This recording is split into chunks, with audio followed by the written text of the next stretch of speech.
en el posparto que tenemos que dar orientación en lactancia materna, y una de las tareas que tienen los internos cuando están en los hospitales precisamente es dar consejería en lactancia materna, y al mismo tiempo hay que concientizar a la mamá en algunos momentos que rechaza la lactancia por el beneficio que significa la lactancia en todos los recién nacidos.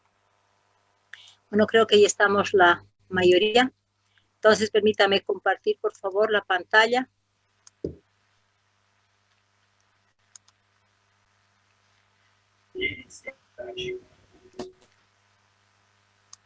Ya. Entonces, el tema de hoy va a ser lactancia materna y alimentación complementaria, y es algo que nosotros tenemos que manejar para, como hemos dicho, ver la forma de orientar a todas las mamás, principalmente posparto, y en algunos niños que en su momento no tienen una ganancia de peso adecuado porque la mamá en muchas oportunidades tiene desconocimiento de la técnica, entonces eso conlleva una hipolactancia. Cuando consideramos la lactancia materna, ¿qué es lo que tenemos que considerar? De que la lactancia materna, según la Organización Mundial de la Salud, ¿qué es? Es un alimento exclusivamente para el ser humano.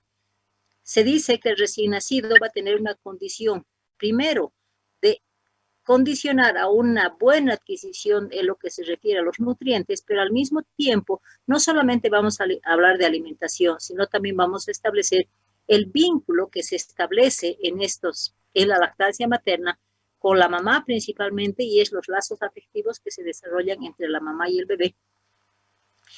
Algunos conceptos los tenemos que certificar.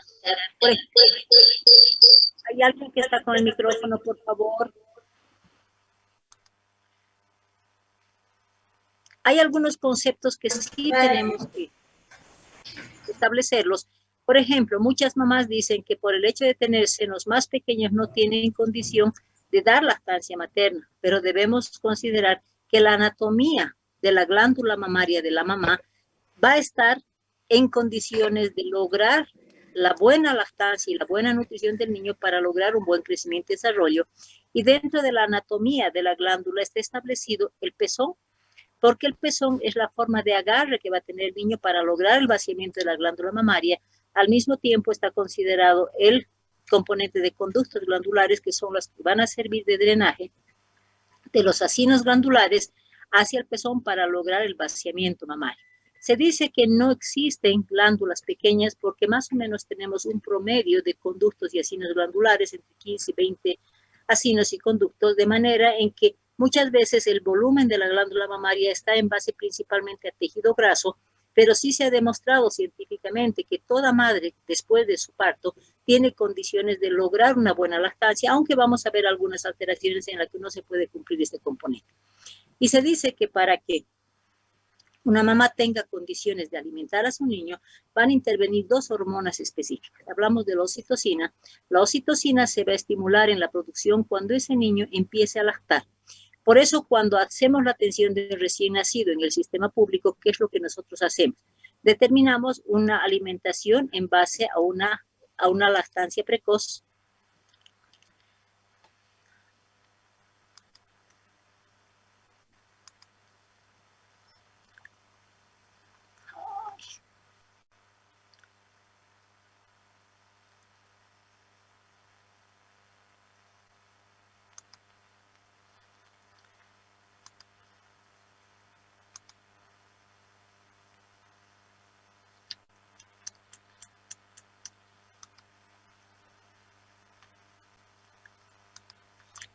Entonces, consideramos que la lactancia materna está determinada primero por la producción de oxitocina, donde el niño, al succionar el pezón, va a hacer que se produzca, por la composición específica que tiene la fibra, las células que tienen a nivel de los pezones, donde va a lograr que se produzca primero la erección del pezón ante la succión, y esto va a permitir la eyección láctea o el drenaje o el vaciamiento de la glándula mamaria, pero al mismo tiempo la oxitocina va a intervenir en la contracción uterina. Por eso se dice que hay beneficio tanto del bebé como de la mamá, previniendo las hemorragias postparto.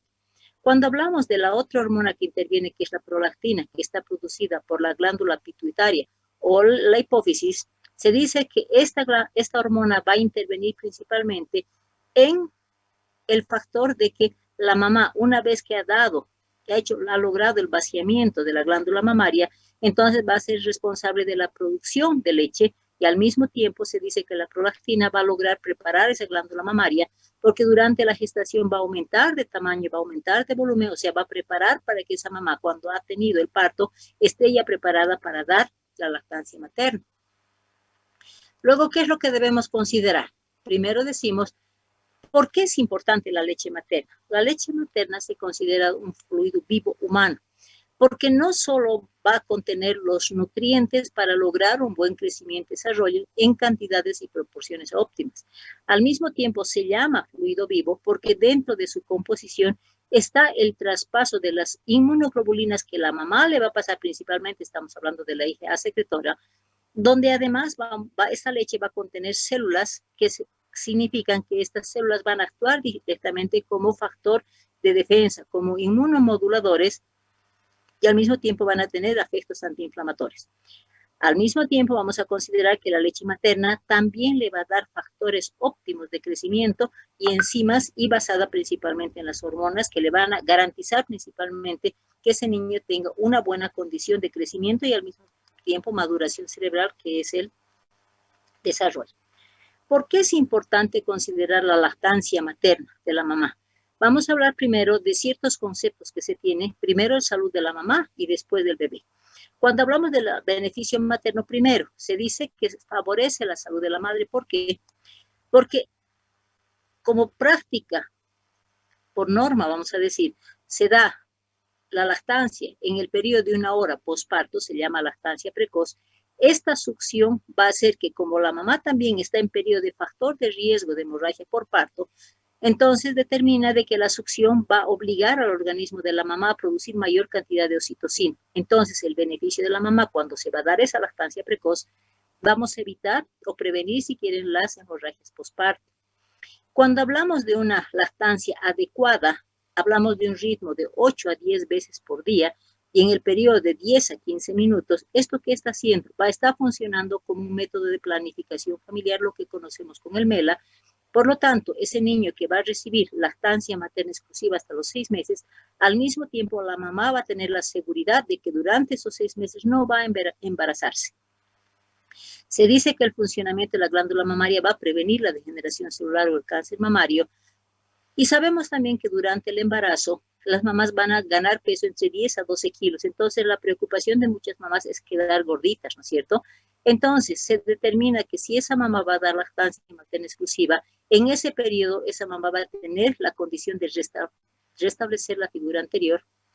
Y el hecho de que ese niño esté succionando, porque sabemos que el parto es el momento más estresante por el niño, y darle inmediatamente, después de haber sido expulsado el producto, darle la lactancia, le va a dar seguridad emocional al niño, pero al mismo tiempo, ese hecho de que esté succionando le va a dar un lazo emotivo, vamos a decir, a la madre y al bebé. Hablamos de la economía familiar. Cuando decimos economía, significa que la leche materna pues no necesita costo, porque la mamá ya tiene una condición de producir recursos renovables, no está contaminado, es suficiente para la alimentación del niño.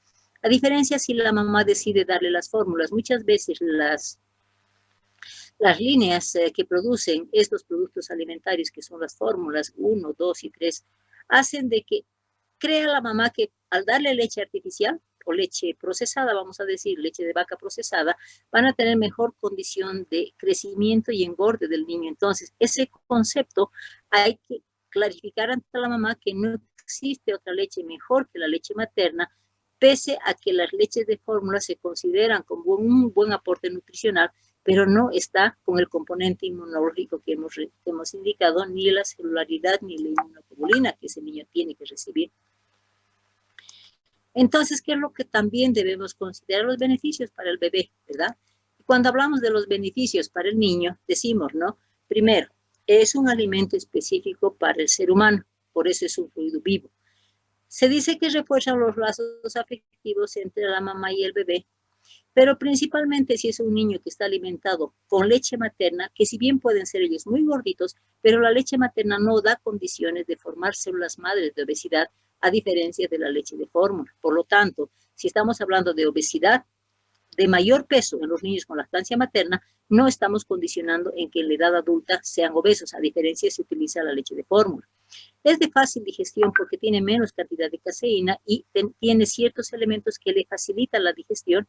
Por lo tanto, de esa manera, como hay una fácil digestión, no se van a producir cólicos y evita principalmente las enfermedades. ¿Por qué? Porque la mamá, principalmente cuando estamos hablando de la primera leche, que se llama calostro, va a dar inmunoglobulinas, van a dar células inmunocompetentes, van a dar ciertos elementos que le permiten defenderse a ese organismo y evitar... Doutora?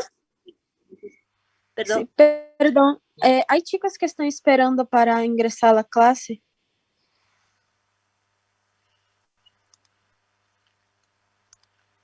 Ya, los hemos admitido a todos, ¿ya?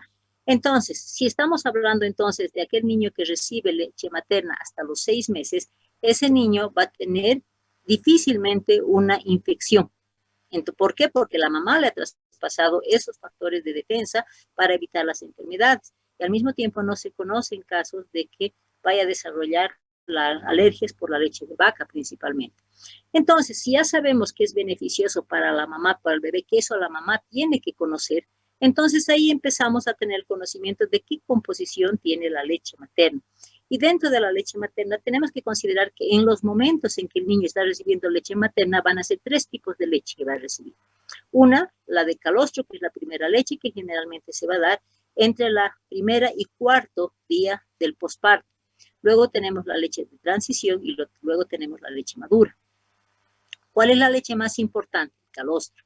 Si alguna vez ustedes han visto el calostro, es una leche de mayor densidad, es una leche color amarillo, vamos a decir, y es en poca cantidad. Entonces, ¿esto se debe a qué?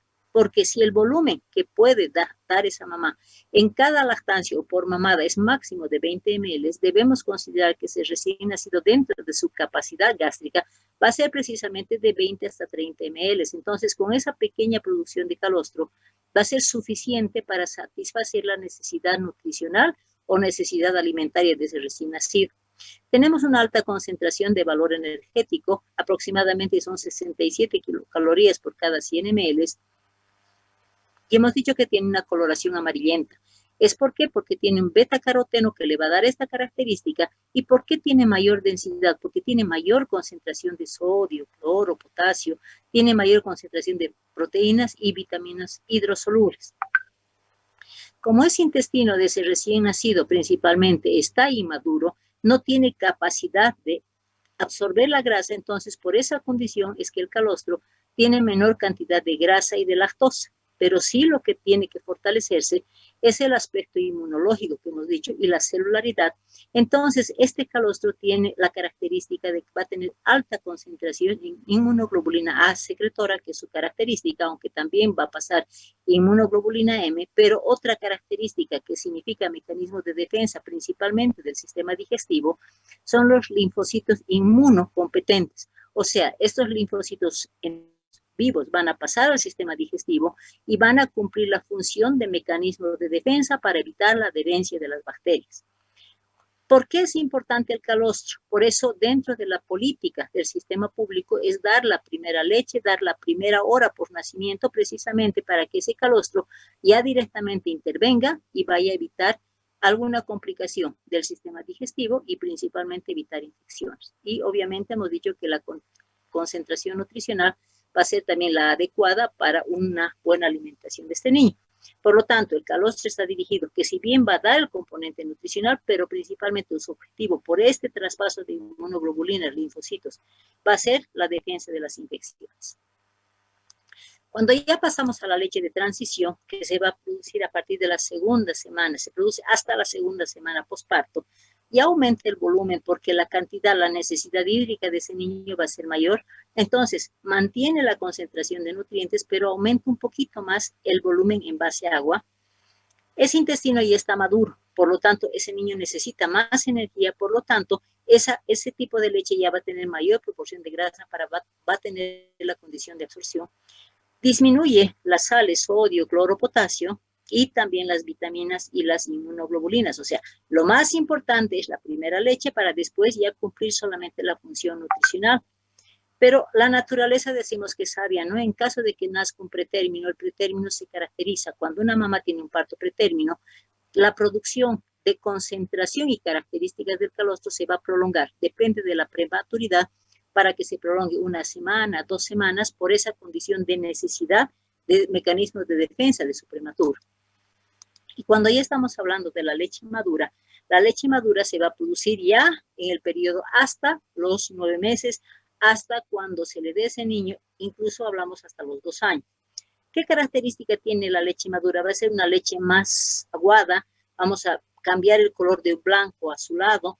¿Y por qué tiene la cantidad? Porque se dice que la mamá tiene condición de producir leche hasta 900 ml día, siendo la cantidad suficiente para mantener el valor nutricional necesario para ese niño en los diferentes meses de edad. ¿Por qué aumenta de volumen? Porque su mayor concentración va a ser agua. Aunque mantiene la osmolaridad y mantiene la concentración de nutrientes necesario para ese niño, ahí empieza a diferenciarse los componentes y decimos cuál es el principal hidrato de carbono que va a tener la leche para darle un valor energético. Entonces estamos hablando de que va a tener la lactosa, pero tiene una concentración de 6.8 gramos por cada 100 ml, y ahí empieza la diferencia con las leches de fórmula, donde tiene 4.9 solamente en la leche de vaca. Algo que es importante, los oligosacáridos, ¿no? Las altas concentraciones que van a tener. Y otra cosa que hemos dicho, que ese intestino todavía está inmaduro y en algún momento puede haber cierto riesgo de contaminación. Entonces, en la leche madura también le está pasando a la mamá el lactobacilo bífido, que va a ser el responsable de proteger el intestino porque va a inhibir la adherencia bacteriana. Entonces, de esa manera estamos evitando las diarreas, principalmente en este grupo etario. Otra cosa sí que debemos recordar es que, ¿se acuerdan cuando hablamos de crecimiento y desarrollo? Dijimos que el cerebro del niño tiene que madurar y tiene que crecer en forma adecuada hasta los 2 años de edad. Por eso que la Organización Mundial de la Salud actualmente establece que la leche materna se debe dar hasta los 2 años de edad, precisamente para garantizar ese 70-80% que ese niño desarrolla y mejor obviamente el funcionamiento del cerebro. Entonces, el potencial para maduración cerebral precisamente es la leche materna. ¿Por qué? Porque tiene la galactosa, que va a formar galactolípidos, que está dirigido específicamente al desarrollo del sistema nervioso central. Hay ácidos grasos esenciales, el linoleico, el palmítico, el araquidónico. Esto está dirigido también, como son ácidos grasos esenciales, está dirigido también a la maduración del sistema nervioso central de la retina. Pero si esto está logrando un crecimiento de la masa encefálica, también tiene que intervenir un factor que logre el desarrollo, logre la funcionalidad o la neurotransmisión, y la leche materna va a tener la taurina, que va a ser la responsable de mejorar la neurotransmisión del cerebro y también maduración de retina. Entonces, si ustedes se fijan que la leche no solamente va a proteger lo que son nutrientes, sino también está dirigido al órgano noble que es cerebro para lograr la maduración. Por lo tanto, se dice que un niño que tiene alimentación exclusiva con leche materna va a tener mayor condición de desarrollo y funcionalidad del sistema nervioso central, lo que está relacionado en el futuro con una mayor capacidad intelectual, vamos a decir. Al mismo tiempo, hablamos de proteínas. Las proteínas claramente están diferenciadas porque va a tener solamente un 30% de caseína. Ustedes saben que la caseína es lo que más cuesta en la digestión, pero al mismo tiempo decimos, si tiene un 30% de caseínas en su proporción proteica, el 70% va a ser lactoalbúmina. Pero al mismo tiempo tiene otra característica la caseína, es una beta-caseína. Si estamos diciendo que la caseína es lo que más difícilmente se digiere, en la leche materna su variedad va a ser una beta-caseína, lo que le va a facilitar la digestión, lo que va a mejorar el vaciamiento gástrico y lo que va a prevenir principalmente la producción excesiva de gases y relacionado esto con los cólicos. La leche madura sigue produciendo un poquito, aunque en menor proporción, pero sigue produciendo la hija secretora, que es su principal inmunoglobulina como mecanismo de defensa de este niño. Entonces, si conocemos todos esos beneficios de la leche materna, no podemos ir tampoco contra la fórmula, porque las fórmulas también se consideran, en algunos casos en que la mamá no tenga que dar leche materna, se consideran un alimento útil por la condición nutricional que tiene. Las líneas de producción de leche pues van luchando para asemejar, si es que quieren, a la leche materna, ¿no? Entonces, si nosotros vamos a hacer una comparación de estas leches, vamos a determinar que el agua, por ejemplo, hemos dicho la leche materna, el volumen está más en base a agua, que contiene el 80%, la leche de vaca también se prepara con esa proporción de agua de un 80%.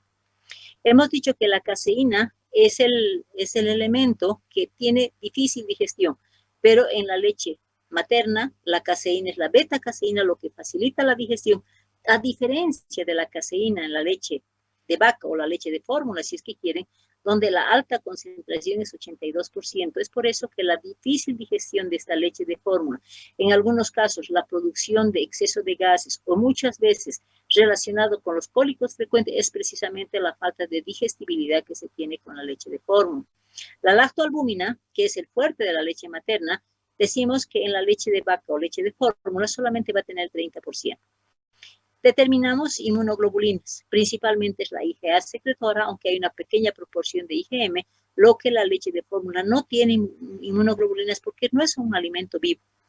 Se considera que las proteínas que son elaboradas en la leche de fórmula está basada principalmente en las proteínas del suero de la vaca, porque la leche de fórmula es leche de vaca procesada. Entonces son obtenidas esas proteínas del suero de la vaca. Y cuando estamos hablando de ácidos grasos, hemos dicho, son insaturados en la leche materna, son ácidos grasos esenciales, a diferencia de la leche de fórmula, que son ácidos grasos saturados. La lactosa, hemos dicho que es una necesidad que el niño tiene y tiene buena absorción. Hablamos de que el contenido va a ser aproximadamente 6.8 gramos por cada 100 ml. A diferencia de la lactosa, en la leche de fórmula solamente vamos a tener 4.9 gramos por cada 100 ml. La concentración de electrolitos, sodio, potasio, hierro, vitaminas es de alta concentración en la leche de la mamá. Aunque actualmente las fórmulas, ¿qué es lo que están haciendo? Están adhiriendo todos esos electrolitos, todas estas vitaminas, pero una característica, por ser mismo leche de proteína de la leche de vaca, tiene alta concentración de calcio. Entonces estamos hablando de que va a tener aproximadamente 1.270 miligramos por litro. Entonces eso se considera alta concentración, lo que en algún momento va a ser utilizado en un tipo de trastorno metabólico que es la hipocalcemia por esa alta concentración de calcio. Cuando hablamos de los ácidos grasos esenciales, principalmente que están dirigidos al desarrollo del sistema nervioso central, no los tenemos en la leche de fórmula. Pero si estamos determinando que hay inmunoglobulinas, que hay celularidad inmunocompetente, entonces estamos determinando que son factores celulares. Entonces, para compensar un poco esos factores celulares maternos, las fórmulas han añadido que los probióticos. Y el DHA, que el DHA son aceites que son omegas 3 que van a tratar, son de cadena larga, que van a mejorar principalmente el desarrollo del sistema nervioso central. Entonces las fórmulas tratan de compensar, nunca se van a parecer a una leche materna, pero sí tratan de compensar con menor proporción a través de probióticos y DNA para fortalecer tanto el sistema digestivo como el sistema nervioso central. Pero si estamos diciendo que la leche materna es importante, entonces tenemos que conocer la fisiología de cómo se produce y cómo se va a drenar esa leche. Entonces decimos que en la producción que interviene la misma anatomía que tiene la glándula mamaria, que está determinada por un pezón. Este pezón se caracteriza porque va a tener fibras lisas y apenas el niño empieza a succionar, se va a dar la erección del pezón, lo que le va a permitir tener un buen agarre a ese niño.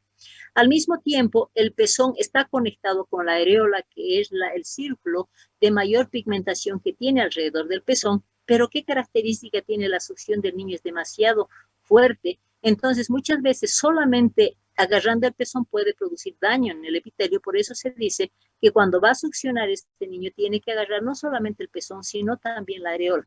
Y esta areola también tiene condición de defensa por esa presión que significa la succión del niño, porque va a tener unas glándulas productoras de sustancias sebáceas, glándulas sebáceas se las llama, que son las glándulas de Montgomery, que a medida que el niño está succionando, pues va drenando este material sebáceo para protección de la areola y al mismo tiempo por el pezón. Debajo de la areola, como se tiene que agarrar parte de la areola, debajo de la areola se encuentran los conductos galactóforos, que no son más que la unión que se va a dar entre el pezón que le va a permitir el drenaje de la leche y los acinos glandulares. En general hablamos de que los conductos galactóforos van a ser un promedio de 10 a 20 por glándula mamaria y de hecho estos están conectados con unos sacos lobulares, vamos a decir, y estos sacos de lóbulos o acinos glandulares, que también se los llama, están cubiertos de células productoras de leche. Entonces, si tiene, pero para que se produzca leche, ¿qué tiene que tener como condición? Vaciamiento glandular. Entonces, si esa mamá va a vaciar esos ácidos glandulares, se van a liberar esas células productoras de leche, más el factor interviniente de la prolactina, van a lograr que esas glándulas mamarias produzcan más leche como para garantizar el estado nutricional del niño. Entonces, cuando ya estamos hablando de si sigue la producción, hemos dicho las dos hormonas que van a intervenir, la oxitocina para lograr el buen drenaje o la inyección de la leche, y la prolactina que interviene con la producción de leche, porque los ácidos glandulares, que además de tener la condición de células productoras de leche, también es producida esta prolactina para que aumente el volumen de la glándula mamaria y de esta manera, con el vaciamiento, se vaya a dar la mayor producción de cantidad de leche. Para garantizar la producción de leche tienen que intervenir dos factores. El primer factor va a ser el estímulo de succión del niño. Entonces, ese estímulo de succión va a hacer que se dé el vaciamiento. Pero para producir mayor cantidad de leche, se va a tener que dar el vaciamiento mamario, porque ese vaciamiento mamario va a condicionar a que esas células productoras se liberen de la leche y como consecuencia se vaya produciendo más leche. Entonces, como condición de producción siempre va a ser el vaciamiento de los ácidos glandulares para mayor producción de la leche en volumen necesario para una alimentación adecuada. Y hemos tenido la condición de la glándula mamaria que produce la leche y el pezón, ¿verdad? Entonces, a esto tenemos que relacionar el buen agarre y la buena técnica de succión que el niño va a tener. Entonces, nosotros vemos acá, por ejemplo, estamos diciendo, ¿no?, que anatómicamente la mamá tiene condición de producir leche y en cantidad suficiente, pero va a depender del vaciamiento. Y para ese vaciamiento el niño tiene que tener un buen agarre. La lengua del niño interviene porque se dice que esta lengüita tiene 3 porciones que van a tener un reflejo de extrusión o un reflejo de deglución. Entonces, y los 2/3 externos tienen el reflejo de extrusión, por lo tanto, botan la leche hacia afuera. Entonces, el pezón tiene que llegar al tercio posterior de la lengua para que ese niño, como los labios están invertidos hacia arriba y hacia abajo, entonces presionen la areola. Al presionar la areola y también interviene la lengua, van a lograr aplanar, o si quieren, estos conductos glandulares. De esa manera se va a dar la elección de la leche y se va a dar el vaciamiento correspondiente. Entonces, hablamos de que tenemos que lograr un buen agarre para tener una buena técnica de lactancia materna.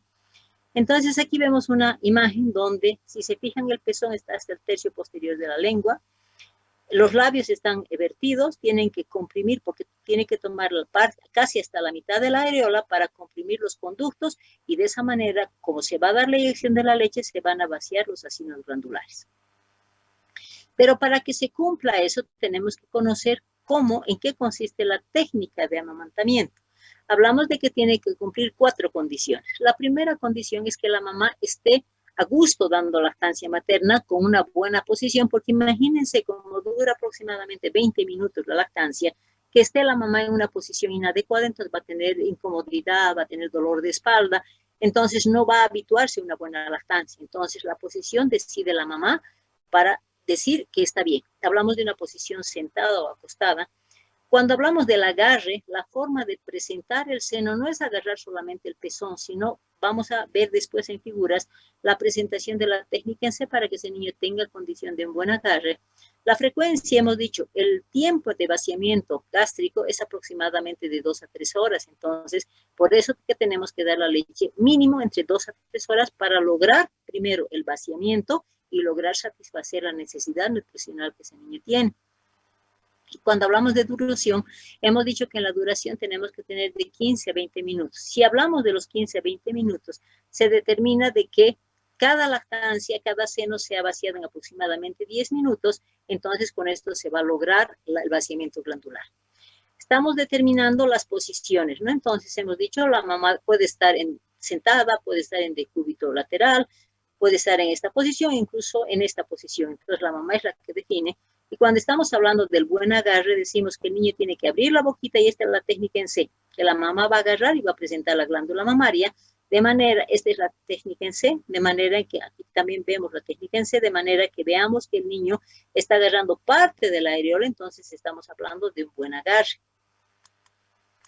A diferencia de ese niño, si es que vamos a estar aquí, que estamos viendo que solamente está agarrando el pezón, no va a lograr el vaciamiento y va a producir con seguridad grietas del pezón. Al mismo tiempo que tenemos que considerar qué problemas la mamá puede determinar en la lactancia. Primero, dolor al amamantar por una mala posición o un mal agarre. Cuando estamos hablando de problemas anatómicos, decimos que el niño, muchas veces la mamá nace y tiene a nivel de las glándulas mamarias un pezón invertido o un pezón plano, pero la tecnología ya ha superado esto porque ha producido los pezones de silicone que son muy similares en consistencia al pezón, entonces la mamá se pone ese pezón de silicone y el niño puede succionar perfectamente. Pero si esta mamá no tiene condición de dar lactancia materna y no ha adquirido los pezones o no le está dando leche, la producción de leche va a continuar, entonces la glándula mamaria se va a poner dura, lo que se va a llamar congestión mamaria, y al mismo tiempo, como no está dando con buena técnica, la presión de la succión va a producir daño en el epitelio del pezón y como consecuencia se va a dar las grietas del pezón. Ahora imagínense, grietas del pezón, solución de continuidad, que esté relacionado con el manipuleo y proceso infeccioso, que se toque la mamá con las manos sucias, por ejemplo, va a introducir a través de estas grietas las bacterias asociadas a la congestión mamaria. No se olviden que la congestión mamaria o la leche en sí es un medio de cultivo excelente, entonces lo que se va a producir es una mastitis y esto significa un proceso quirúrgico para el drenaje correspondiente y suspensión de lactancia materna. Cuando hablamos de problemas anatómicos del recién nacido, principalmente se refiere a cuando el niño nace con un labio leporino que no va a tener condiciones de lactancia materna adecuada. Pero existen ciertas condiciones en que la mamá, por más que quiera, no le puede dar. Entonces ahí estamos hablando de contraindicaciones absolutas y relativas. Cuando hablamos de condiciones absolutas, decimos todo un niño que ha desarrollado congénitamente la galactosemia o la fenilcetonuria no puede recibir lactancia materna. Y peor cuando la mamá tiene cáncer, está recibiendo tratamiento oncológico porque sabemos que estos medicamentos son teratogénicos, es como si le estuviéramos haciendo una quimioterapia a los niños, ¿no es cierto? Entonces está contraindicado mientras está haciendo el tratamiento y de hecho sabemos que el VIH o el SIDA ya está contraindicado porque el traspaso del virus es precisamente por la lactancia materna. Cuando hablamos de contraindicaciones relativas, el alcoholismo, porque el alcohol también pasa por la leche, la drogadicción son condiciones en que la mamá va a perder todos los cuidados de lo que significa condiciones de una buena lactancia materna. Hablamos de una mamá que tiene cáncer, depende de su estado general para que tenga opción a darle o no darle si es que no está con tratamiento. Los herpes se requieren principalmente como las lesiones vesiculares principalmente se van a presentar en tórax y esas vesículas están cargadas de virus del herpes zóster, entonces puede haber riesgo de contagio con el niño. La tuberculosis no es que la tuberculosis se pasa por la leche materna, o sea, no es ese riesgo, sino que una tuberculosis principalmente VAR positiva significa que la mamá al hablar a ese niño le está traspasando los bacilos, por lo tanto tendrá que usar un barbijo cuando le va a dar lactancia porque la transmisión va a ser vía aérea. Y de hecho otros medicamentos cuando está recibiendo otros tratamientos como quinolonas, por ejemplo, que no puede recibir el recién nacido, entonces sí, en ese tratamiento se suspende la lactancia materna temporalmente y después se va a retomar la lactancia. ¿Por qué la lactancia materna? Si estamos diciendo que es tan buena la lactancia materna, ¿por qué se abandona? ¿Por qué no se cumple? Es porque las mamás no tienen conceptos claros sobre la lactancia materna. A veces hablamos de conceptos equivocados. Por ejemplo, la mamá, principalmente las primigestas, ¿no es cierto?, piensan que al darle la lactancia materna se van a deformar, que los senos de ellas se van a deformar y eso no es real, porque hemos dicho que pese a la lactancia materna eso va a retornar a su normalidad cuando deje de lactar. No saben muchas mamás los conocimientos de los beneficios porque piensan que la leche de fórmula va a tener mejores condiciones, por ejemplo, nutrientes mejores para su niño. Hablamos de condiciones laborales o condición de estudiantes, por ejemplo, que consideramos de que si es que la mamá está trabajando, entonces le puedo dar fórmula y no saben que estas mamás pueden extraerse leche, dejar en la heladera y calentar en baño María para continuar incluso cuando ellas no estén con lactancia materna. La condición social vemos que la lactancia materna se da más en el área rural porque ellas no disponen de fórmula, no disponen de biberones, entonces es más práctico para ellos darle la lactancia materna sin conocer los beneficios, pero hay condiciones sociales en que por diferentes factores que hemos mencionado no quieren darle y prefieren la leche de fórmula. Esa es la influencia de la industria dietética principalmente y otras que van a producir grietas del pezón, que van a desarrollar mastitis o van a tener condiciones inadecuadas como dolores que van a presentar en la espalda, entonces van a preferir directamente la fórmula y no van a reconocer que la leche materna puede ser la mejor. Entonces, ¿qué es lo que decimos? Bueno, si sabemos ahora que es importante la leche materna, tenemos que saber también que a partir de los 6 meses tenemos que empezar con la alimentación complementaria. Y cuando hablamos de la alimentación complementaria, vamos a introducir a partir de los 6 meses de edad. ¿Por qué? Si consideramos primero alimentación complementaria, esta alimentación tiene que reemplazar algunas mamadas en componentes nutricionales. Entonces se dice que tiene que ser suficiente para cubrir las necesidades kilocalóricas, tiene que ser equilibrada en base a la combinación, si quieren, de hidratos de carbono, proteínas y grasas, y tiene que ser variada, no solamente dar hidratos de carbono, le daremos verduras, le daremos proteínas, etcétera, ¿no? Entonces estamos hablando de una alimentación variada. Y también se dice que esta alimentación tiene que combinarse un poco con la alimentación láctea, si es que se da en fórmula o leche materna, donde se tiene que cumplir los requerimientos kilocalóricos. Decimos que el primer semestre más o menos cumple 120 calorías con la leche materna, pero en el segundo semestre ya la leche materna va a disminuir en frecuencia, pero con alimentación complementaria tenemos que compensar 100 kilocalorías y en el mayor de un año de 80 kilocalorías. Y de la misma manera consideramos el requerimiento hídrico, en el menor de un año es de 100 a 120 ml y el mayor de un año hasta los 5 años van a ser de 80 a 100 ml. ¿Eso para qué? Para que nosotros consideremos el aporte alimentario que tenemos que darle. Entonces, ¿por qué decimos que es importante la alimentación complementaria? Primero, porque el desarrollo del aparato digestivo está ya determinado que si bien en la vida intrauterina ya se va a dar esbozo de lactancia, pero debemos recordar que a los 6 meses, hasta los 6 meses ese niño tiene ese reflejo de destrucción. A los 6 meses desaparece ese reflejo de destrucción, entonces tiene condición de recibir alimentación complementaria. Otra cosa que se asocia, por ejemplo, es la inmaduración esofágica. Hasta los 6 meses, por eso el niño muy frecuente va a regurgitar. Entonces se considera que a los 6 meses ya tiene una maduración digestiva y es por eso que se va a empezar la alimentación complementaria. ¿Con qué vamos a dar la alimentación complementaria? Antes se manejaba en que se podía dar frutas en una edad, sopas en otra edad. Actualmente se dice que hay que enseñarle al niño a alimentarse. Entre 6 a 7 meses vamos a empezar con juguitos porque el niño solamente está recibiendo alimentación láctea. Entonces tenemos que enseñarle a recibir otros alimentos. Entonces vamos a empezar con juguitos de frutas y con papillas de frutas. ¿Para qué? Para enseñarle a deglutir las cosas de mayor densidad. Una vez que el niño ha aprendido a deglutir las papillas de frutas, ya vamos a empezar con las comidas saladas de 7 a los 11 meses, pero no solamente es darle comidas saladas, tiene que tener esa dieta equilibrada y variada, hemos dicho, con cereales, carnes, etcétera.